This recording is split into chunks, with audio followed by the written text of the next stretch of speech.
Bharat versus England test series రసవత్తరంగా సాగుతుంది. 4 మ్యాచ్లు ముగిశాయి. భారత్ 1, ఇంగ్లాండ్ 2 గెలిచాయి. 1 డ్రా. 4వ టెస్టులో టీమిండియా అద్భుత పోరాటంతో మాంచెస్టర్లో డ్రా సాధించింది. కానీ టీమిండియాకు బిగ్ షాక్. మన star wicket keeper batter Rishabh Pant గాయంతో 5వ టెస్టుకు దూరమయ్యాడు. మాంచెస్టర్లో 4వ టెస్ట్ తొలి ఇన్నింగ్స్లో క్రిస్ వోక్స్ బౌలింగ్లో రివర్స్ స్వీప్ ఆడబోయి పంత్ కుడికాలి బొటనవేలికి గాయమైంది. స్కానింగ్లో ఫ్రాక్చర్ తేలింది. నొప్పితోనూ పంత్ ధీరోచితంగా బ్యాటింగ్ చేసి 54 పరుగుల అర్ధ సెంచరీ సాధించాడు. కానీ వికెట్ కీపింగ్ చేయలేకపోయాడు. బీసీసీఐ అఫీషియల్గా ప్రకటించింది. పంత్కు 6 వారాల విశ్రాంతి అవసరమని వైద్యులు సూచించారు.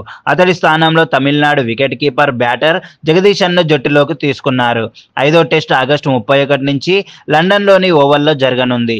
సిరీస్లో ఇంగ్లాండ్ 2-1తో ఆధిక్యంలో ఉంది.